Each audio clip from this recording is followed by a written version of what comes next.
In another dimension, the pilot episode of The Twilight Zone wasn't called Where Is Everybody?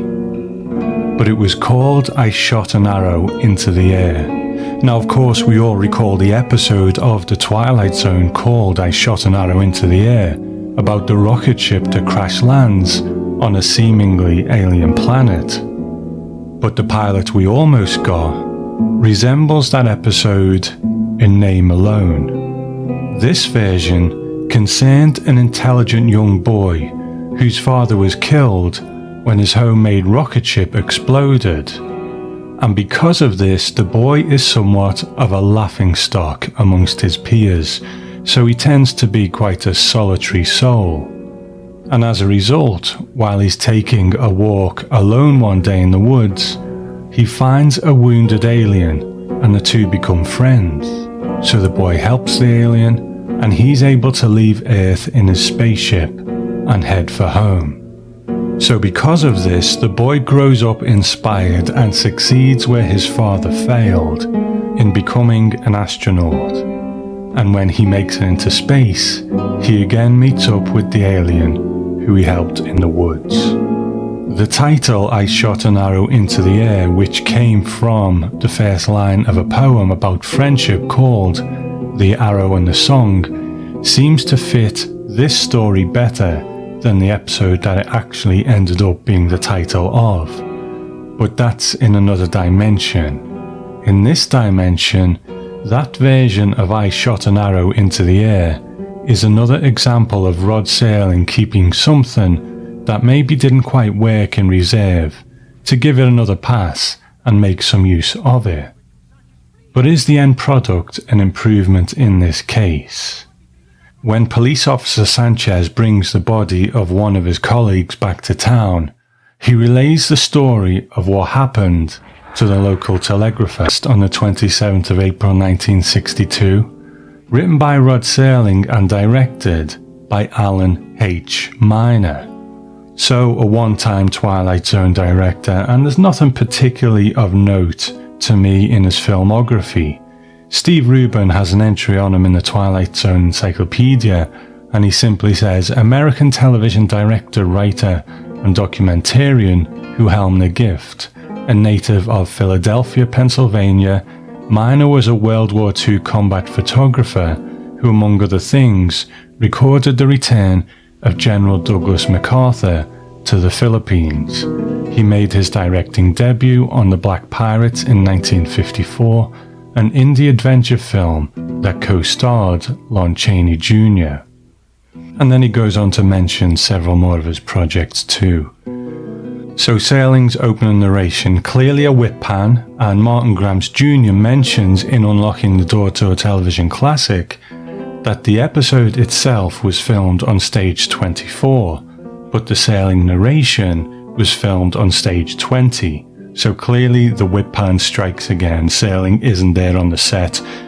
But I think this whip pan is one of the better executed ones where you can kind of buy that they are just whipping to a different part of the room. And the narration itself is really just exposition, not much of that Serling poetry. But I do like the way he refers to Pedro in the room. He nods to him, and then the camera cuts to the boy. Sanchez tells the doctor that this big creature was the one who set upon his fellow officer. And later on, when we see the creature responsible, we see that it's no such thing. So I did wonder whether when it landed it was a creature and it is shape-shifted into the form of a man, or whether it was always a man and Sanchez is just exaggerating, because later on we also see that he is prone to self-aggrandizing. So I do think that's what he's doing here. I'm kind of the mind that it was always a man and he's just exaggerating things. Now I'm going to divert early here to speak about Sanchez, the police officer who we've just heard speak, because he was played by an actor called Henry Corden. And you could watch his performance here and really not notice, but he is the voice of one of the most recognizable cartoon characters of all time. Corden is actually Canadian by birth, and he moved to New York when he was a child. He had his start on radio and on stage, and then he took to the screen with small and often uncredited parts. But he was a master of voices and dialects, and while screen work never really gave him a starring role, a move to animation in the 60s gave him several. Now in 1960 there was a short pilot produced of a cartoon about a Stone Age family called The Flagstones, and providing the voice of Fred Flagstone and also his neighbour Barney Rubble was a voice actor named Dawes Butler, who voiced several of the most popular Hanna-Barbera cartoon characters of the time. Hiya, Fred. And what are you made up for? I'm gonna practice bird fishing. Oh, you can't lose. You'll either spare them or they'll die laughing. How does it work? And don't point that thing at me. It's loaded. Oops. But also in that pilot, providing the voice for Betty Rubble, was a voice actor named June Foray. And Twilight Zone fans will fondly remember June as the voice of Talkie Tina, and also she's in the final Twilight Zone from the original series, The Bewitching Pool, as Sport. Now June didn't go on to voice Betty Rubble in the show that would be made off the back of The Flagstones, and that show was of course The Flintstones.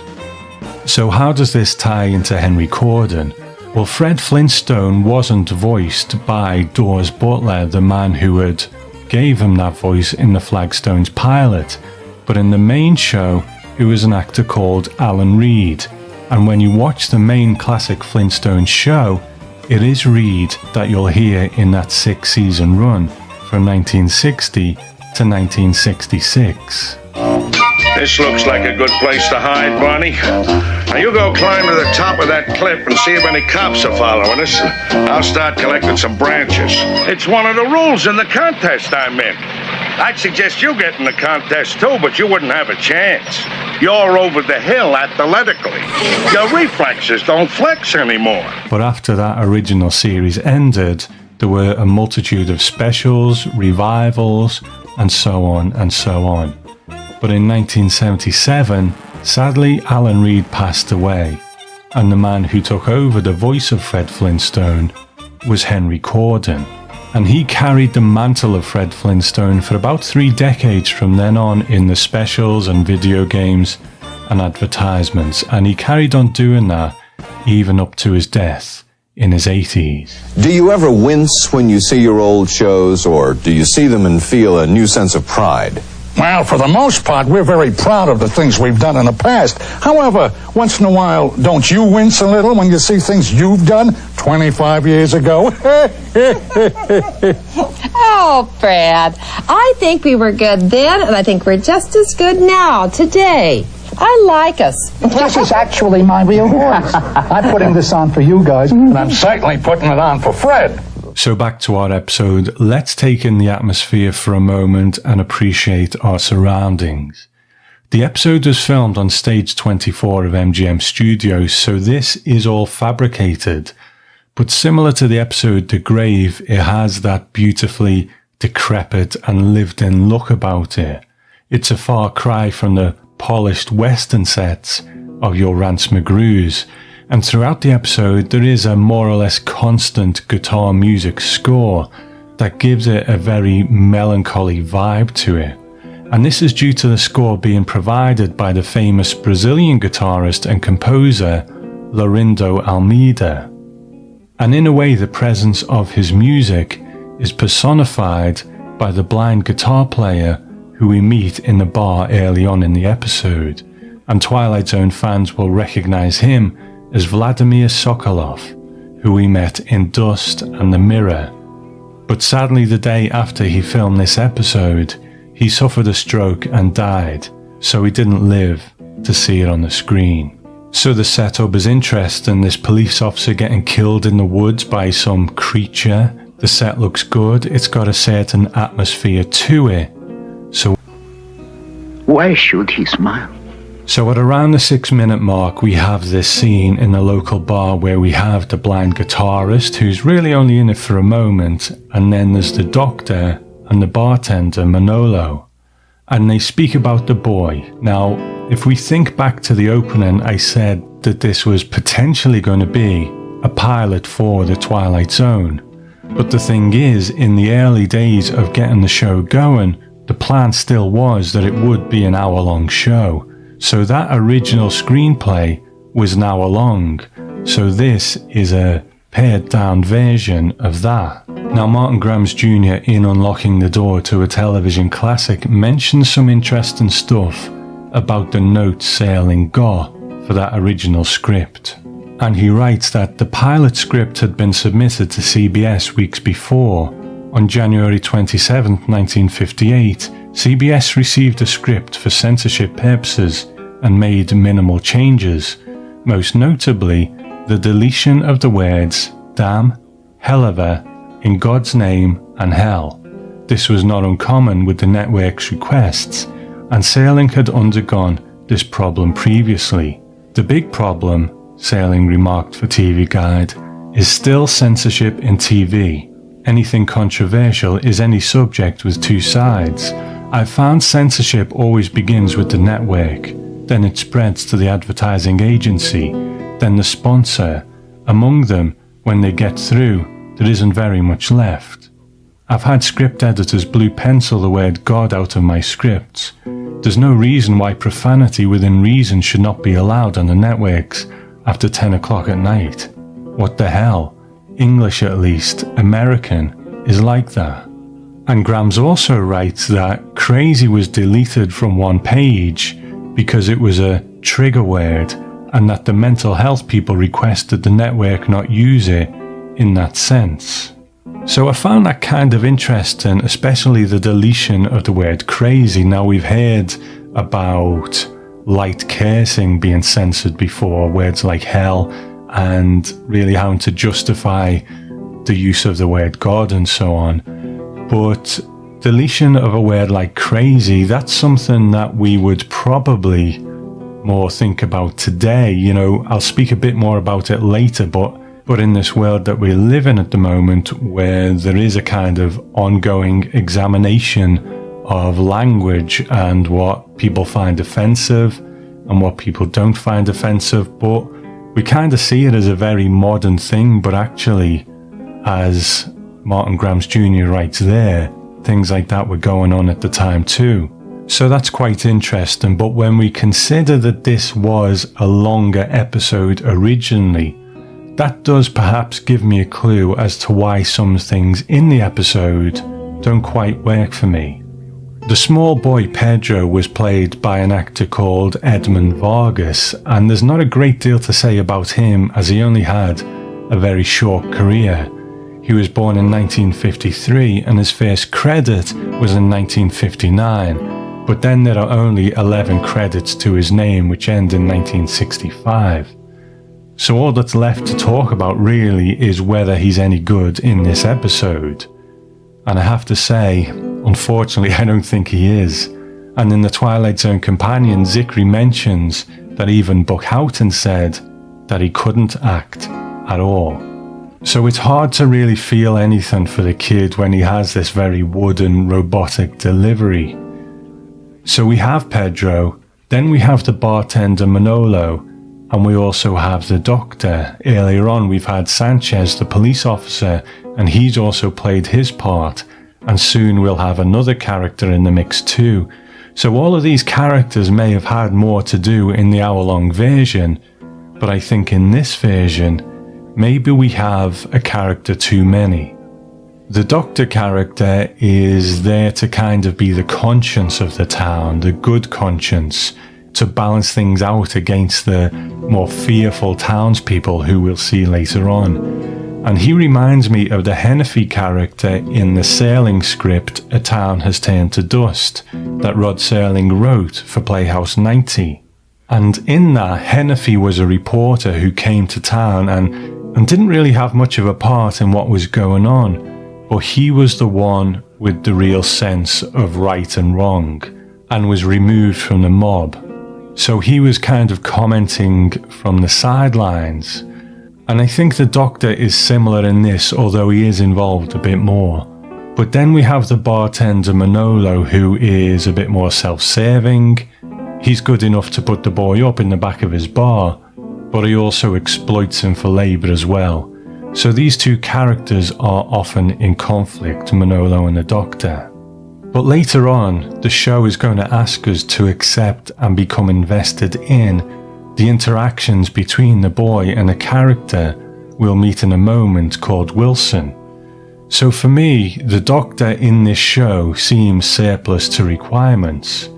If he'd have been taken out and just had Manolo left, and then some of the dialogue changed or even his character tweaked, I don't think it would have harmed the episode at all. In fact, I think it might have given everyone else a bit more time to breathe and expand. So that other character that I mentioned now arrives at the bar where Pedro, the Doctor, and Manolo are. Are you still open?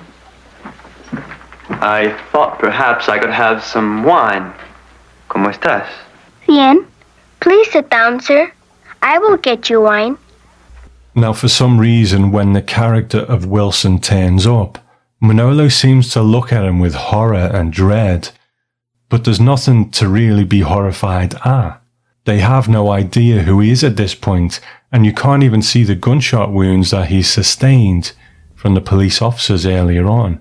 So it doesn't really make any sense why Manolo would be so fearful of him. And then there's this moment where Manolo places a bottle of wine on the table for the stranger, but he only places it halfway onto the table and he drops it, but the bottle doesn't break.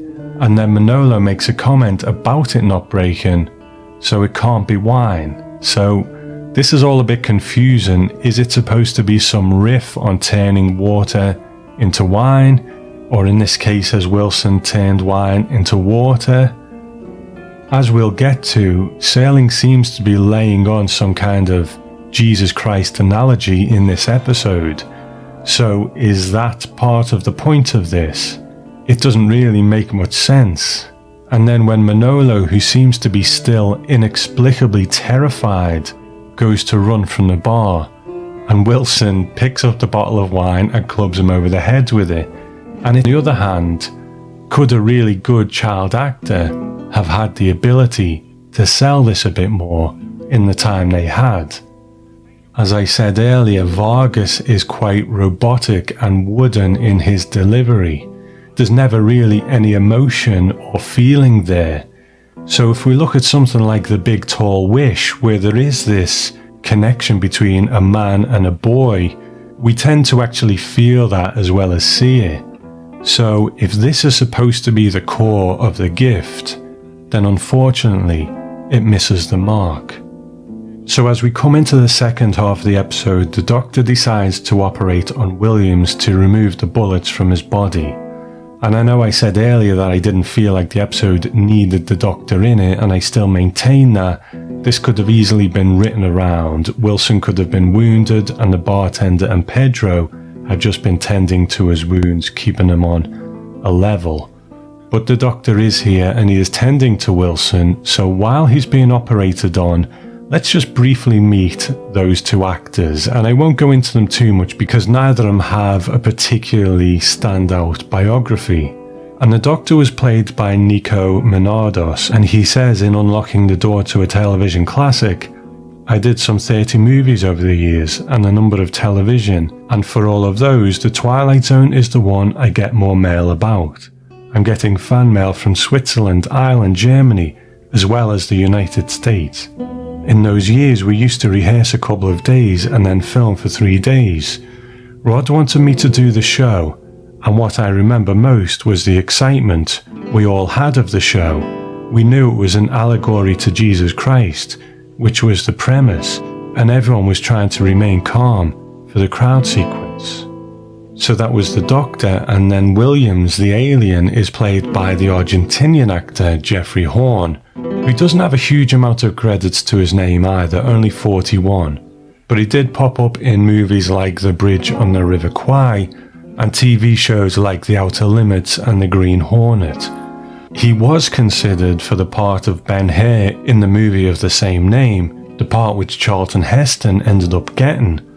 And perhaps being passed over for films like that did lead to some dissatisfaction with the industry, because he once said, "I've lived my life expecting things to take care of themselves. I told myself that all I had to do was be a good actor. Believe me, that's not the way it works." There's a Manolo are fawning all over them and building up their own roles in all of this. Clearly, if we are talking in biblical terms, then they are both guilty of one of the 7 deadly sins, pride. And continuing the biblical train of thought, the police from out of town are like the Romans coming to take Jesus into their custody.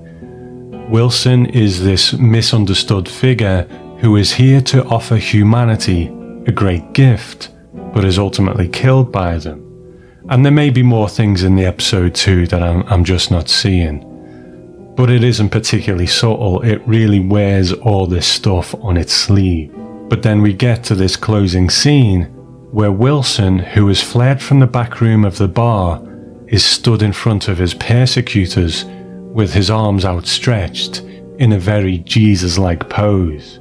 And it's a case of not just being the straw that breaks the camel's back, it's a barn full of straw dropped on the camel from a great height. When I watched it, I just couldn't help but say, really? You really need to go there. Devil, rather than a friendly emissary from beyond the stars. So I'm interested in this for a couple of reasons.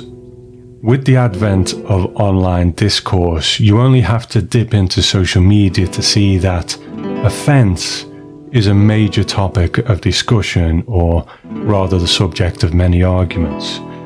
Sometimes a group, whether it be political, a person of particular gender, sexuality or nationality, it can be anything, will say that a certain thing offends them. And then there will be the opposition to that, where others will say, you shouldn't be offended by that, you're taking things too seriously, freedom of speech, political correctness gone mad, etc., etc.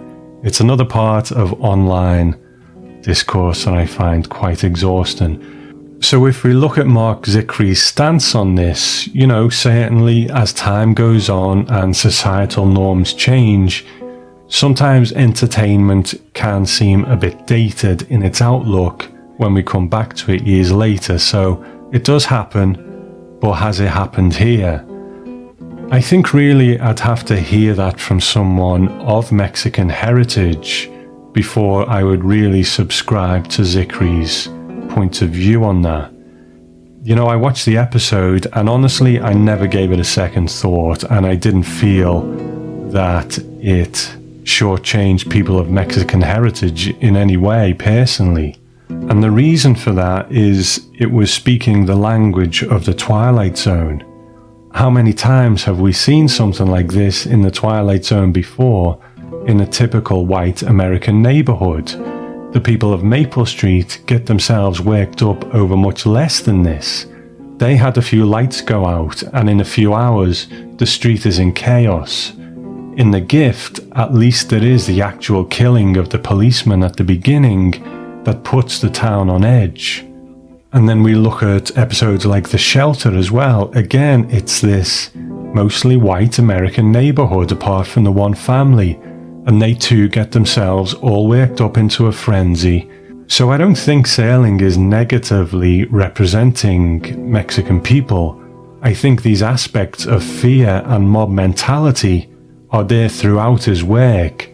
Serling is setting it in a Mexican village because of the remoteness of it, and Wilson has to be an outsider for the story to work, and they need to be quite isolated. So I suppose he could have set it somewhere in rural America, but we've already had a mob mentality episode in rural America not so long ago with the rights of Jeff Mertelbank.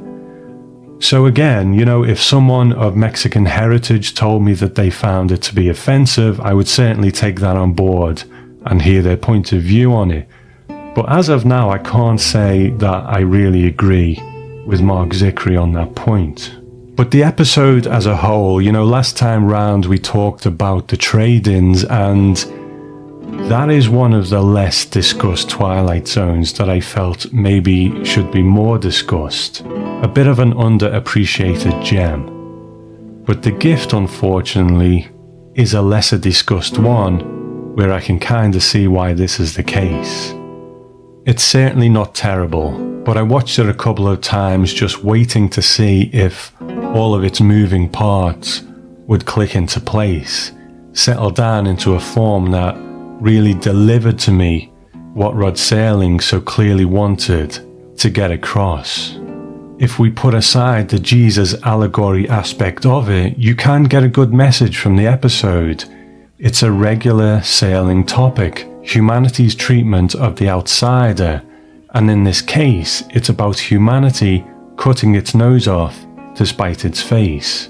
People's willingness to react more with fear and focus more on the negative aspects of the other, or the perceived negative aspects, even if they aren't true, when perhaps they should take the time to understand the other and take on board the good that they can offer.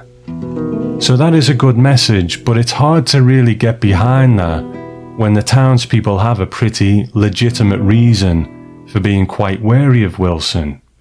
As far as they're concerned, he's killed one of their police, and with it being a small town, this is probably someone that they knew. Now certainly the circumstances of that happening are a bit suspect and do play into the overall aspect of it. You know, we have no reason to disbelieve Wilson's story that the policeman pulled his gun on him and he was just trying to protect himself. But the townspeople don't know this, so of course they're going to be quite wary of him. Or at least that's how I did see it. I still maintain that this is not a great episode. It's not terrible, but it's definitely flawed. The relationship between the boy and Wilson doesn't really work. The Jesus allegory aspect I still think is pointless. And if we're talking about mob mentality, well, as far as the townspeople know, Wilson killed a police officer, then clubbed their bartender over the head with a bottle of wine. How can we blame them for their heightened emotional state? But then I remembered this comment from the doctor about this one again, and now for me this isn't just another Twilight Zone about mob mentality. Certainly that is an aspect to it, but this time Serling is examining it in another way. Later on in the episode, we see Sanchez fawning over the out-of-town police officer. Sanchez is a braggart. He's a blowhard. He wants to present himself in the best possible light, or at least in the light that brings him the most glory. So when we first meet him, he tells the story of their encounter with the alien in such a way as to make himself and the other officer, Salvador, look good in the circumstances. As far as he's concerned, it wasn't just an encounter with a man, it was an encounter with a monster. He may not have seen what happened with Salvador, but if we're to believe Wilson's story, he tried to reason with Salvador first, and then he reacted out of fear or something and tried to kill him. Now in the melee, Sanchez may have been a little behind in the chase, but in the deserted Mexican forest, I'm sure he still would have heard what was going on. But he doesn't come back and say that they had an encounter in the woods and things got a bit confusing and his colleague was killed in the confusion. He comes back and tells everyone that they encountered a monster, and he implies that the monster killed Salvador. Now even if we give him the benefit of the doubt and say that he didn't actually see what happened, he's still letting the townspeople believe that this is what happened. And the doctor, who maybe knows that Sanchez is a bit of a braggart, calls him on it. He says, "You're the law and order in this village. Be the sanity as well. You've frightened all these people. I just want to make sure that the source of this fear is not an illusion." So in an episode that doesn't really work for me, that's its most powerful moment. And thinking about it further, does that absolve the villagers of their actions, this frenzied state that they work themselves up into? Absolutely not, because the doctor doesn't do it, so why can't everyone else not do it? They still allow themselves to be carried along with this. But there is a difference from other Twilight Zones of the same kind. Ultimately, this isn't just about mob mentality. This isn't Maple Street where the people stand around and get themselves all worked up. This time, it's about the man who lit the fuse. It's about Sanchez, the man in authority who people trust and listen to, whose pride won't allow him to tell the truth, and doesn't live up to his responsibility to be the sanity of the village too. Instead of coming back and saying, look, something's happened, I need to get to the bottom of it, please just stay calm and bear with me, he comes back and adds fuel to the fire. And then there's the snowball effect of that, the escalation that ends in tragedy, not just for Wilson, but for themselves. Because as the doctor says, they didn't just kill a man, they killed a dream. Because ultimately, after all this madness, after all this frenzy, where the man lies dead, then the episode mark, not for the Twilight Zone podcast, but for the Twilight Zone itself. So there's a few landmarks in our near future, the end of season 3 and episode 100, and after that, there will only be those 56 episodes left. I say only, it's took me this long to get that far, but we'll see. Now, before we get to listener feedback, I just want to mention something. Sailing Fest in New York. That's happening in October, I think. But if you go to rodsailing.com, the tickets are now on sale for Sailing Fest 2019, the 60th anniversary of the Twilight Zone. So hopefully it'll be a good one. I'm sure it will. And I'm going. I know lots of Twilight Zone podcast listeners are going. I want to meet you all. You know, I don't know what involvement I will have with proceedings there. It'd be nice to get onto something, but even if I don't, sitting with fellow Twilight Zone fans and, you know, talking about the show, getting to meet you, that'll be a great thing. So go to rodsailing.com if you think you might be able to make it. The tickets for the days of the event, I think it's on for like 3 days or something, are very reasonably priced. There is a bit of an itinerary there. I think the full one is yet to be released, but when it is, we'll have it on the show. All right, so let's get to some listener feedback and submitted for your approval.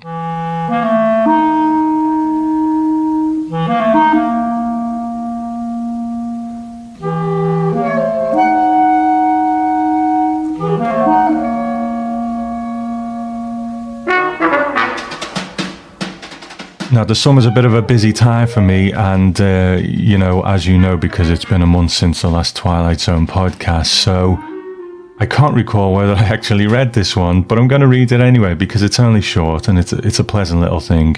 It's from Ari, and he says, "Thanks so much for the work that you do. The podcast started off very good and has just been getting better and better. I enjoyed your analysis of 4 o'clock. I myself found the episode interesting, but less because of the story than because of its star. Theodore Bickel was primarily a folk singer, though he had many impressive acting credits on stage and screen. I grew up with one of his LPs which I listened to over and over as a child, even though I didn't understand Yiddish, which was the language of all the songs. I'm sure my mother loved this because listening to it kept me quiet for about half an hour. A few years ago, I had the good fortune of attending a gathering of about 20 people in Minneapolis, where Mr. Bickel sat with his guitar taking requests. He sang in many languages, as he often did, and the audience had a great time. No Twilight Zone insights that night. Alas, just good music. Thanks again for dedicating so much time and energy to one of my favorite shows. Greetings from your friend in the wilderness of Minnesota." And that was Ari. Ari, I can't recall if I read it before, but that's nothing down to you. That's just me and my busy life and terrible memory. But hey, it was worth reading twice if I've read it before. So thanks for your email, man, and thanks for your recollections.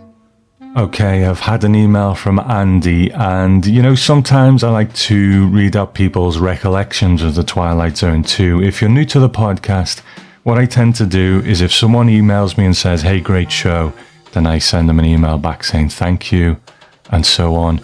But if someone has kind of recollections or comments about the episodes, then I tend to include them. And Andy wrote to me and he says, Tom, Andy here, long time listener and fan of the show, been with you since almost the beginning of the journey. I think I first joined you for walking distance. I apologise for not writing in sooner. I know I should have, kids, family, career. I have a million excuses, but I'm finally writing now. Well, Andy, don't worry about it, man. The thing is, with any podcast, 99.9% of the people will never get in touch. But I'm just gratified that people enjoy the show. There are thousands out there who listen to it now, and if it makes anyone's day better, then that's enough from me. He says, I cannot overstate how much I owe you a debt of gratitude for creating this wonderful thing that allows me to celebrate this show I've loved since childhood. I'm a 40-year-old man now, and as I've moved through life, the Twilight Zone has remained a constant. Relationships have come and gone, careers have changed, things fade. But I've held Zone close to my heart for 30 plus years now.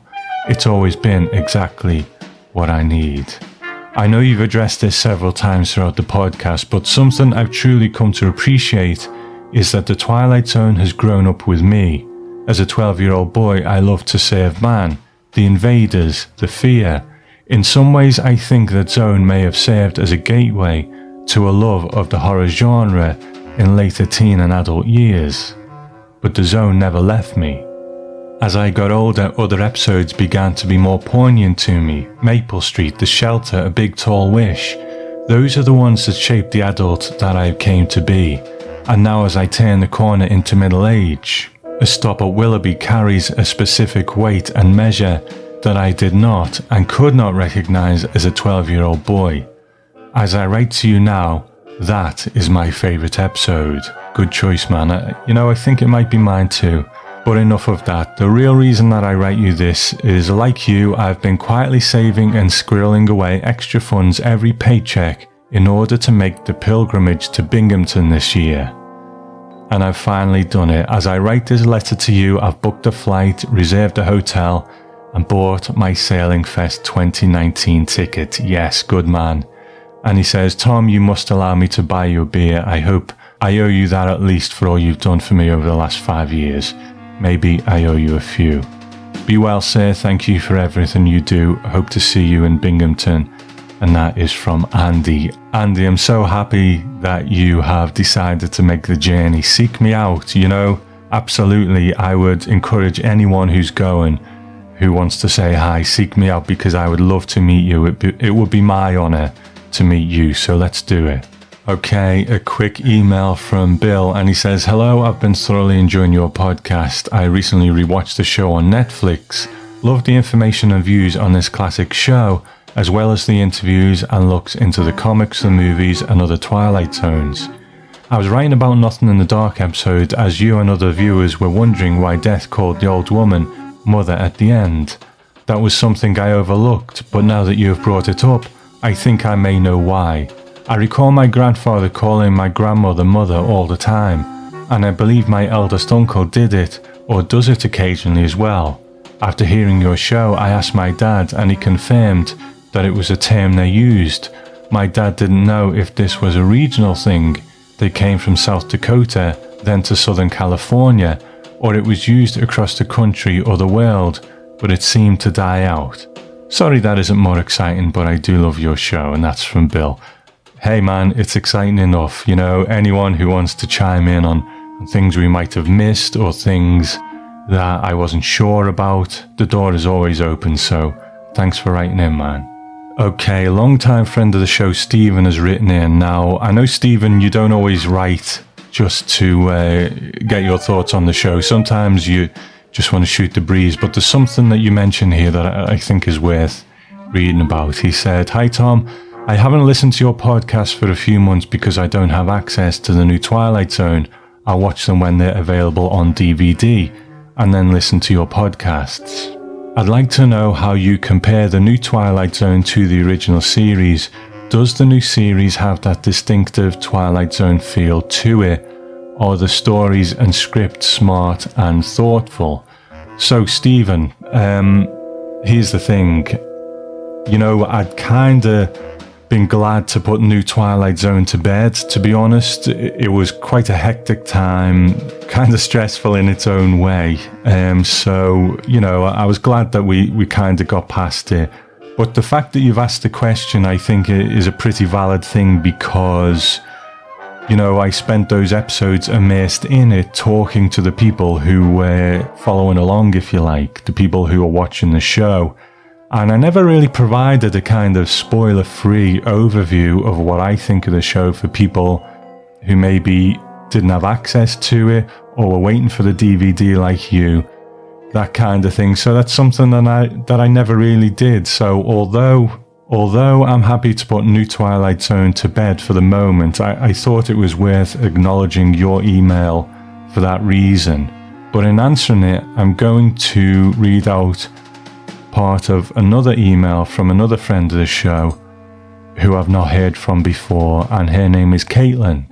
So I'll just read out part of her email, and she says, I've had mixed feelings about the new 2019 series, as so many and possibly every one of us, meaning Twilight Zone fans, I feel like we're a close-knit team, has had.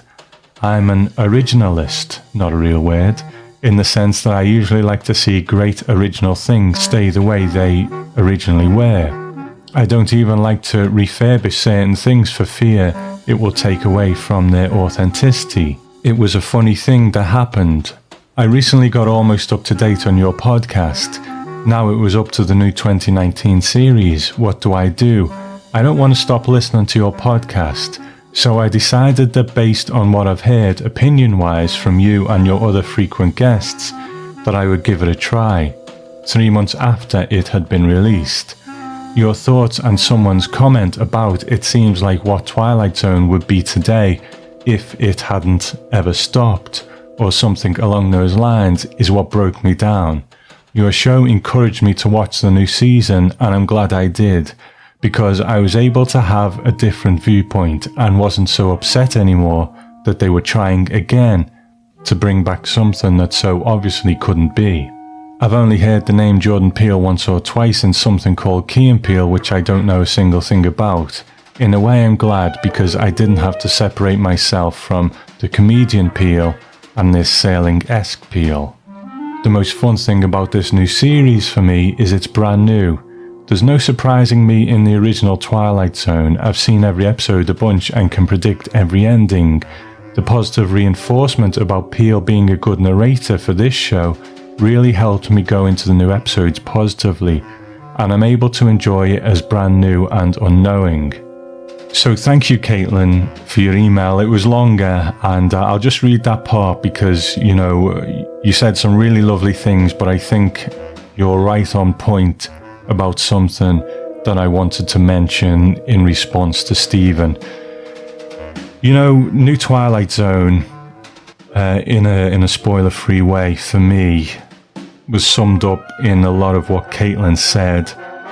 For me, it was like, okay, if the Twilight Zone never went off the air and it just evolved over time, no one would have a complaint about new Twilight Zone existing because it would always have been with us. And, you know, let's say there was a point where Rod Serling left and another creator took over, we would have a show where there would be eras of the show, and some people like certain eras, some people don't like certain eras, and so on. Now, my benchmark for that is something like Doctor Who, that never went off the air for decades. And the show just evolved, and it was a lot easier for people to come to terms with those changes. Now, I realise the Twilight Zone is a little different because it is so heavily identified with Serling, but I was always open to it anyway. But I think what Caitlin said there about how she was so trepidatious about it, but then she's thought, well, you know what, I'm just going to view it like that. Imagine if it had never went off the air and it just carried on. And that's what it was like for me. So the thing is, I'm not going to say, Stephen, I think you're really going to dig it, because I just can't call how people react to it. There are people who I thought would like it, who don't like it, and there are people who I didn't think would like it, who do like it. So I really can't call it, and we've all got this different kind of thought about what makes Twilight Zone for us.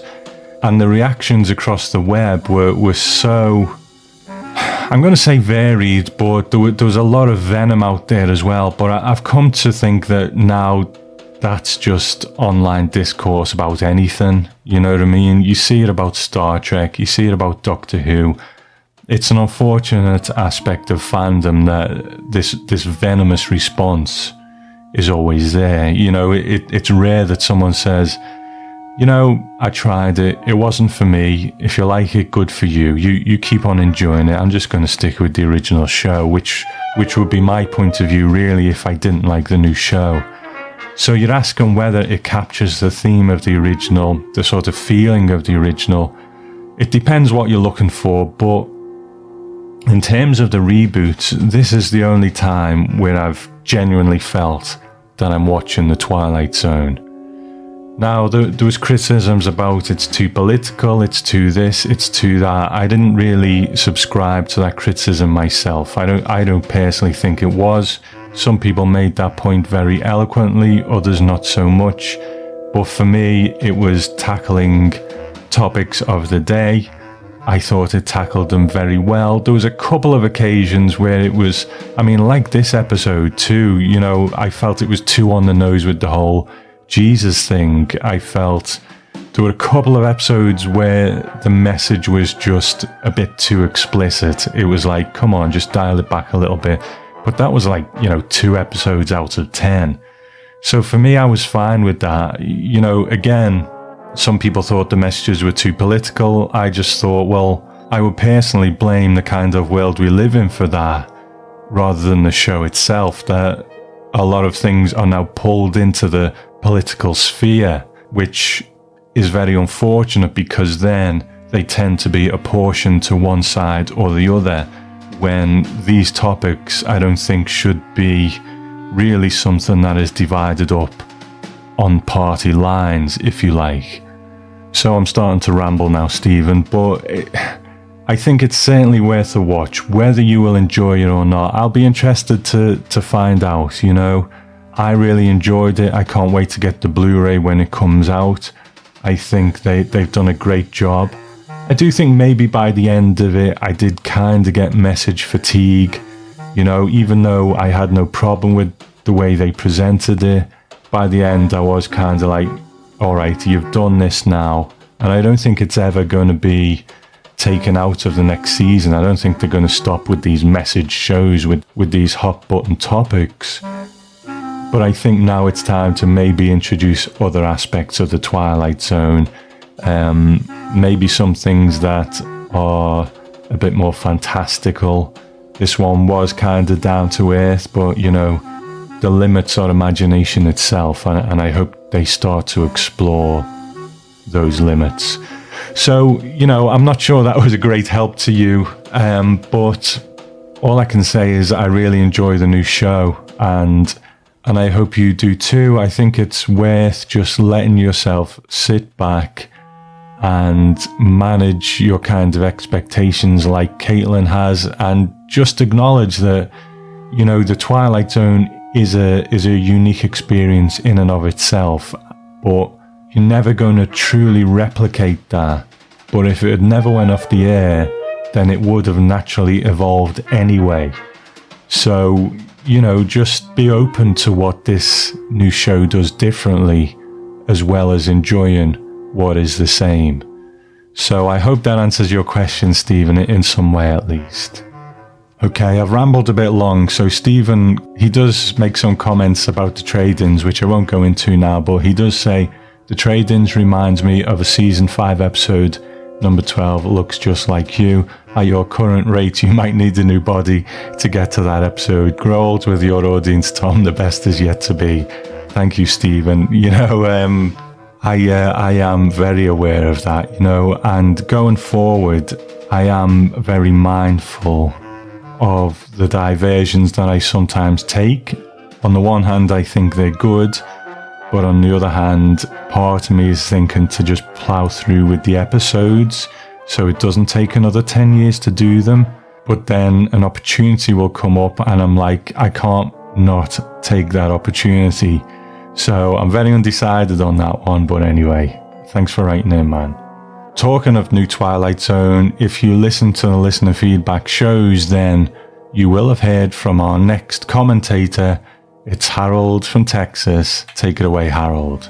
Hey there, Tom. Harold Clark reporting in from Buda, Texas, talking about The Gift. So this episode is really about two things, fear and faith. And I actually think that this would be one of the episodes that would have been better at 40 minutes long as opposed to 22, just to give a little bit longer time for the villagers to actually build up to this fear, the fear of the outsider, the stranger, with the gift. It does kind of come on kind of fast, and if they could have had a little bit more of a slow burn and maybe do some other things with Mr. Williams where, you're not quite sure if he's telling the truth or what the deal is. Maybe he does some healing or something like that, to make some people start to believe, but other people think it's, crazy stuff. Like I said, in 22 minutes, you can only tell so much story, if you want to get to the end. And speaking of the end, it talks about, the fear overcame, the faith. And if they just had some faith, that's what Serling says. The subject, fear. The cure, a little more faith. Faith is an interesting thing because, even if they didn't burn the vaccine, whatever that vaccine happened to be, the chemical compounds or whatever, even if they didn't burn it, there would still be people that would read it and say, that's just words on a piece of paper. That doesn't mean anything. And then even if you put that formula into action, and next thing you know, cancer's being cured, there would still be people who would say, nah, it wasn't that. It was something else. So, again, faith is a funny thing. You think, oh, if you could just see this, or if you could just hear that or feel this, you would believe. But, for some, that's not even the case. They just, they guess they just can't give up the idea that maybe they don't know everything or they're not in control.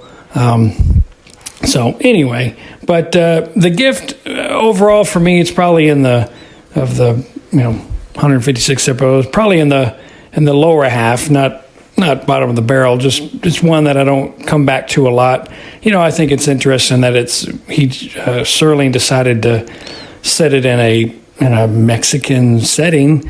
I guess you could do the same thing maybe in some backwoods part of the U.S. as well. So, I don't know, maybe he just wanted to use some Spanish scenery or some Spanish sets. Who knows?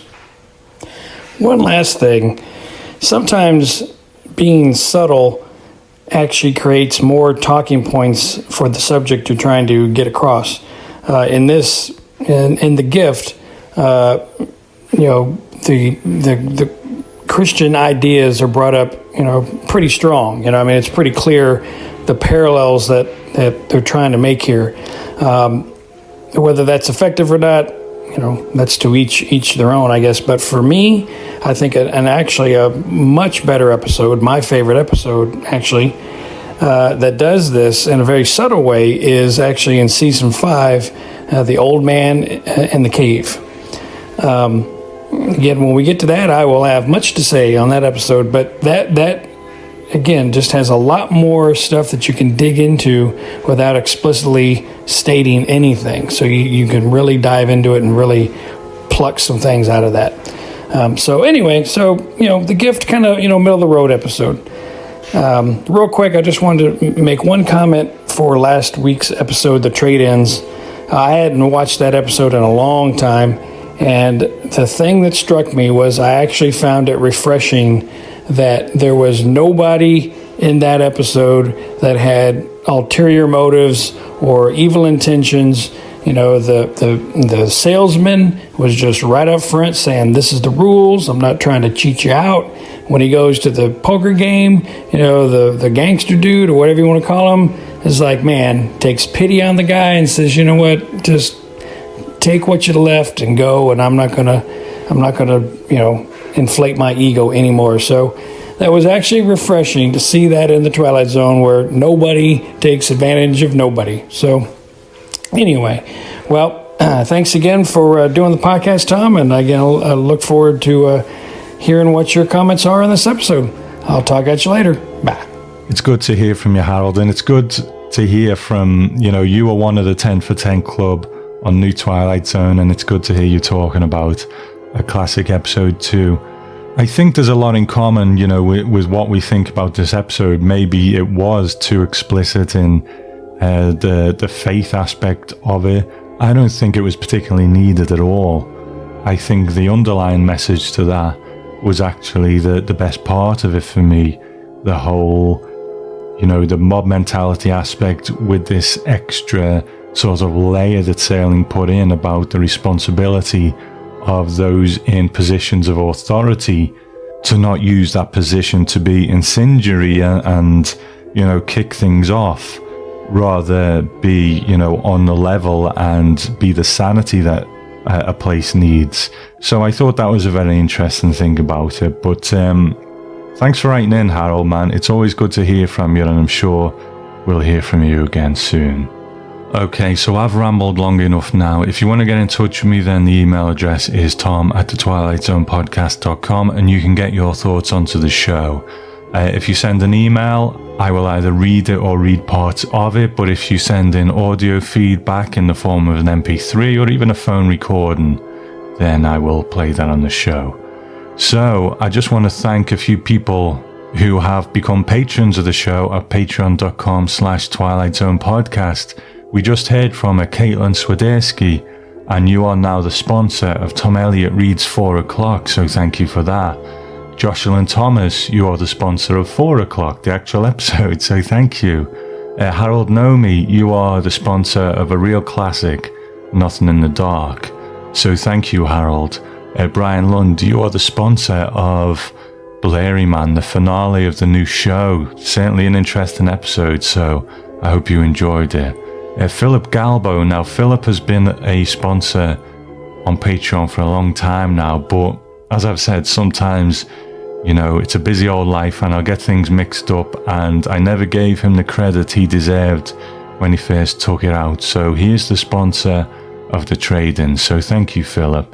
And then finally, our good friend Fief Sutton, you are the sponsor of this very episode, The Gift. So thank you for signing up, man. I appreciate it.